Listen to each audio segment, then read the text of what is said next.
Hi everyone. Well, there have been some interesting discoveries that I've made lately, and this was started thanks to one of my viewers. Thank you so much, GC. You inspired me to dive deeper and find out what was really going on with the newly redesigned engine for the 2025 Ford Maverick EcoBoost. So I did some digging and I found a fantastic video from Test Driven TV Garage, so TD TV Garage. Be sure to check that out in the video link up there. And it's a fantastic video. It will do way better than I would off the top of my head at explaining what the changes are with the Maverick. But let me just give you a couple of very quick off-the-cuff highlights. So, number one, the engine is completely different. Regardless of what you may have seen in the media over the past year or two, the engine is almost entirely different. Like every major piece apparently is different than what the 2024 Maverick EcoBoost had. So I have the 2024 Maverick EcoBoost, as many of you may already know, but the 2025 EcoBoost is way different. So it now has dual injection, so in other words, port injection as well as the direct injection.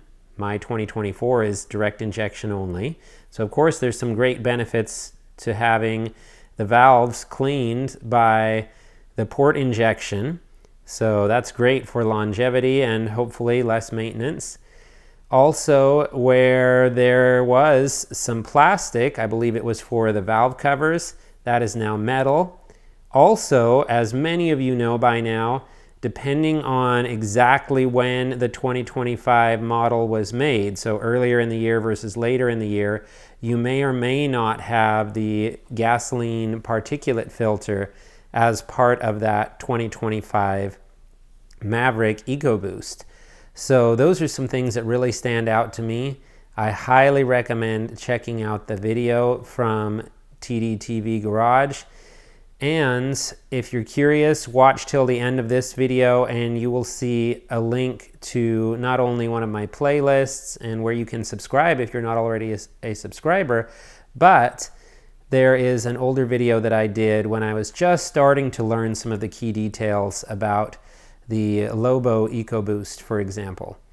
So there are certainly some differences, but it's interesting to think of how Ford, as near as I can figure, though I don't know for sure, it seems as if Ford has intentionally not shared this information. I'm sure some people out there are like, well, wait a second, why wouldn't Ford share this? Or, hey, no big deal. Well, one of the things that I didn't mention just yet that may be something that people could freak out over is the engine is actually smaller. Yes, it's still rounded off to 2 liters, but it is very slightly smaller, a few cc's smaller than the outgoing engine was. Now, does that make a huge difference? Not at all.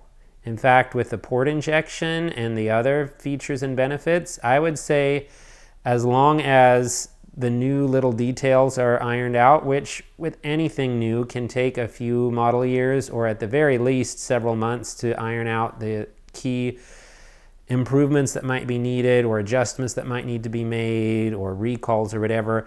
So that's to be expected with anything new. However, setting that all aside, I would say, in theory at least, the changes are a much greater benefit. In fact, I'd rather have port injection along with my direct injection. I would rather have metal in place of plastic in at least certain components. And even the controversial issue of the gasoline particulate filter, which I'll admit I'm glad mine does not have that, and it's nice that some of the early 2025s did not have that.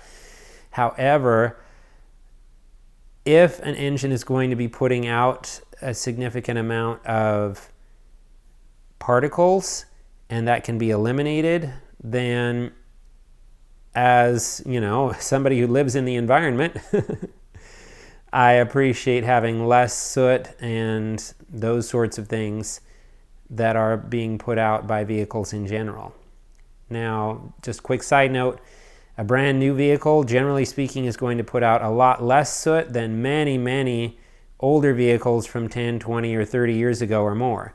So even if there's no gasoline particulate filter, it's not like something that's horrible, especially for a gasoline engine as opposed to a diesel and that kind of thing. Those are just some thoughts here and there about it, but I highly recommend watching the TD TV Garage video. And thank you again, GC, for giving me that heads up a number of weeks ago with that comment. I'll include more details down in the description, so feel free to check that out if anybody's curious. Well, thank you so much, and I'm looking forward to presenting more content in the future. You all have a great rest of your day. This is C.A.R.S saying bye-bye for now.